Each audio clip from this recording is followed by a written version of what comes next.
the ancient past, by which I mean 2005, Dingo was forced into a cruel realm. There are only a chosen few that dare cross this forsaken land. Placed under the curse of an ancient evil, these heroes fight a battle for their very minds. For the young rogue Dingo, there was only one escape from the perpetual torment. Gauntlet Legends.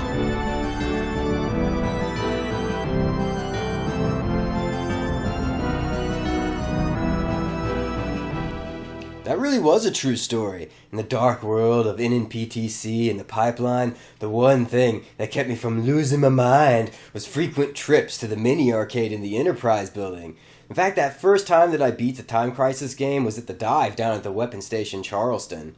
But one game that sticks out above all others is Gauntlet Legends. I did the math once, and I put about $40 worth of quarters into the machine over at the Enterprise BEQ. But now, I'm going to be taking a look at Gauntlet Legends for the N64. Gauntlet Legends follows the traditions formed in the earlier Gauntlet titles. There are four main characters: the Warrior, the Archer, the Wizard, and the Valkyrie. In the original Gauntlet, I always liked the Valkyrie for her balance of hand-to-hand combat and speed, but in Legends, I like to play as the Warrior. While each character does have its own skills from the start, you'll be able to buy stat upgrades that allow you to customize any of the characters. There are also hidden characters that can be unlocked by collecting coins and bonus stages, which take the place of the treasure rooms. If you decide that you want to try a different character, you can freely switch between the other ones that you have unlocked, either between levels or while inside Summoner's Tower, which is sort of a central hub that connects you to all the other levels. Initially, the Mountain Realm will be the only available world. You need to unlock different areas of the tower by finding all of the obelisks hidden in each realm. Also hidden are 13 runestones, which you will need to complete Summoner's Summoning Circle. Your ultimate goal is to defeat the evil demon Scorn and bring peace to the world again. At the end of each realm is a powerful boss that is holding a shard of the stained glass window in Summoner's Tower. You have to collect each shard of the window to gain access to the desecrated temple where Scorn is hiding. So you can already tell, you have a lot of shit to do. There are a lot of differences from the arcade game, but it was still unrealistic to do all of this in one go. So even the arcade cabinet had a save feature. I doubt that my save is still there, but for any nukes in training, if that Gauntlet machine is still in the Enterprise building, try DNG012 and have fun with my leveled up warrior. The N64 version of this game has a save feature too, but man did they fuck this up. First of all, the game doesn't save on the N64 cartridge, it takes one of these finicky memory cards. You'd think this would be pretty easy, since other games use memory cards too, but no. Look at this. First I have to go down and choose save, okay, then it looks for a memory card, then I have to explicitly choose where on the memory card I'm saving, and then you have to go back to the game, so fuck, you just have to keep pressing A. I have to push A like 8 times just to save, and God help you if you want to save in any of the slots rather than the first one. You're gonna save over this shit by accident just from spamming the button so many times. I mean, fuck, it's pretty sad when the arcade cabinet save feature is more user-friendly than the consoles. But looking back at the original game, a bad save system is still a lot better than a passcode system. There are several ways to attack in this game, which gives you a lot of options. Pressing the A button and the stick will fire a projectile shot that can hurt enemies at a distance. I like how he just throws the axe at him, like he has a million of these things on him. If you get close to an enemy and run towards them, you'll do a close-range melee attack. This works great for close enemies. Except against these bomb guys. Quit running away, buddy! I just want to say hi! You also notice a turbo meter above your stat screen. It'll have different kinds of effects based on how charged it is and what character you have. Big fucking gun. Classic. If you need a short speed boost, you can also drain your turbo by holding down the Z button.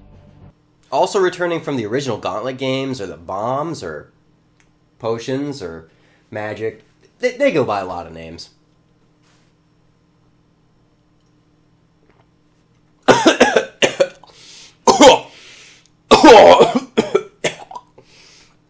Ugh, don't drink them.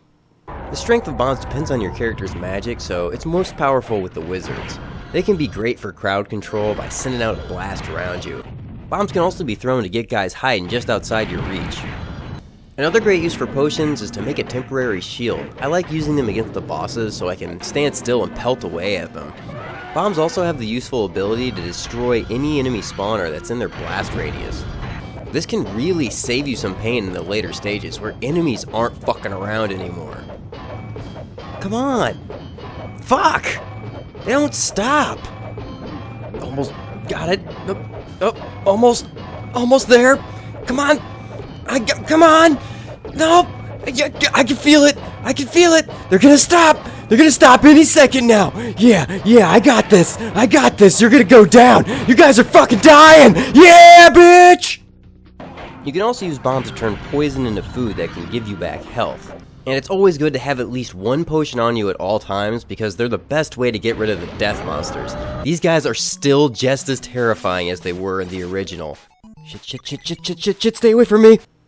Just like with the original, your goal is to find your way to the exit by fighting your way through hordes of enemies. Because the enemies always come from spawners, the best strategy is often to clear out all these spawners before the areas get too flooded with bad guys. Unlike with the arcade though, your health is no longer on a timer, so that gives you a lot more time to just wander around and explore and charge up your turbo meter so you can clear out some of those mosh pits of hurt. While the first two realms are really similar to the arcade, this game makes a major departure after that. In the arcade version, there was a forest with this crazy twisted-ass tree, and there was sort of an Egyptian-themed desert level where you have to fight an evil djinn at the end. You'll never be rid of me, Dingo.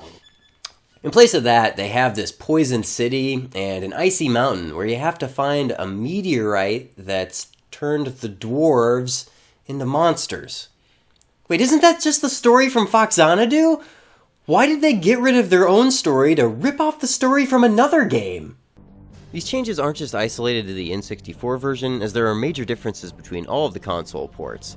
These new levels are noticeably longer than the arcade levels, kind of making me wish that they'd incorporated a map screen due to their size. These levels also seem to lack some replay value due to there not being enough loot to justify returning. I mean, if I can play the first stage and get 900 to 1000 gold every time in like 5 to 10 minutes, why would I want to roll around a huge level for 20 to 30 minutes for only 150 to 300 gold? Experience isn't that hard to come by, so you don't need to play these levels for that either. Because this is an adaptation to an arcade game, the credit and health system is still pretty wonky. In the arcade, you either put in another quarter or you raided loot for health items. I like food. Sure you do. It's always difficult to get this balance in arcade ports. In Gauntlet 2 they let you add credits at will, like an arcade cabinet in free play, but this removed the challenge from the game.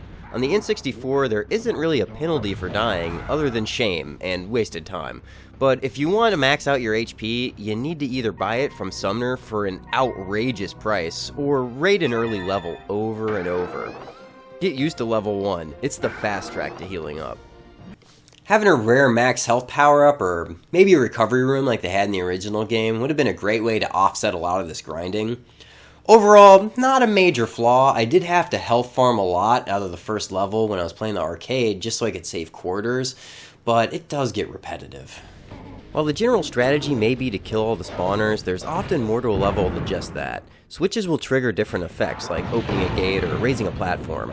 To get to the goal, you'll have to find all of the relevant switches that clear obstructions to your path.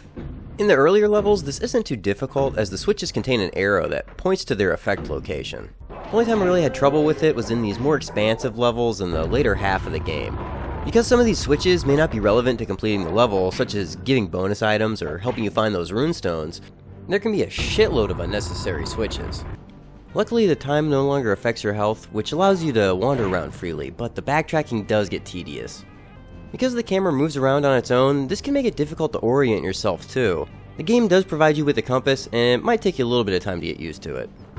Some of the switches also operate elevators, which tend to be in pairs. I get so used to brainlessly stepping on every red switch that I see that these ones that never stay green kinda drive me nuts at times.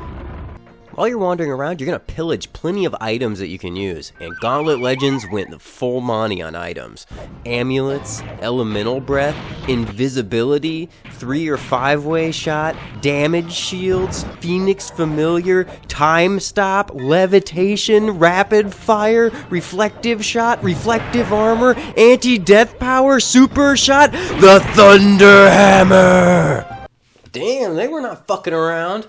This deep pool of weapons gives you a lot of options when it comes to the combat. What you choose to use and when is mostly a matter of preference, but I do have some gripes with their implementation. When you pick up an item that wasn't in your inventory already, it automatically equips and activates. Because all items are on this scrolling inventory line, you might have to take your attention away from the combat just so you can find the item that you want, and this can be a real big problem if you need it in a pinch. It's even harder when you're trying to do a boss fight and you're trying to play offense and defense. You might need to equip several items all at the same time. This could be alleviated if it was possible to have hotkey assignments. The D-pad does the same things as the C buttons, which is unnecessarily redundant, and it would have been better served as hotkeys, even if located poorly on the N64's controller. The item management is a pain, but it's a very welcome part of the game, and they made some serious improvements. Remember in the first game when you didn't dare pick up an item just because you were afraid to get that reflective shot? Now it really is a power-up rather than a power-down. In addition to the weapons, another great addition to your leveling system is that you'll get your own dragon familiar to help you fight enemies once you've reached level 25. I remember when this happened to me the first time in the arcade, I almost shit my pants standing up. They will level up with you along with your weapon. The dragon familiar will also target enemies automatically and has a higher vantage point, allowing you to fire over walls. Basically, it's badass to have a dragon. Unless you're the falconess, then you have a bald fucking eagle.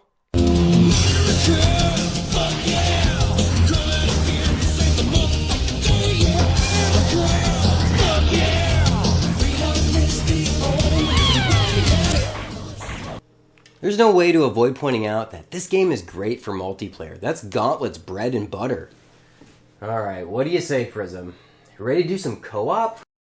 Naturally, Dingo. I've always been a team player. Right. Well, let's do it. No, see, you can't go through there yet. You need to get a key. Key requirement acknowledged. Shit, come on, Prism. You gotta help me take care of some of these spawners. These guys are just gonna keep on coming out. The key to teamwork is divide and conquer, Dingo. Well, that's fine, but I mean, we can't split up. Shit, come back up here. The screen only goes so far. Shit, why is everyone just attacking me? Fuck, they won't stop. Prism, get back over here and help. I'd love to help, Dingo, but I have to find the keys, remember? Well, at least help me take down this boss. You're way too close to him. What are you doing up there? He's gonna... Oh, fuck. Now it's just me. Look at how much life he has left. I really hate you. You know that, don't you?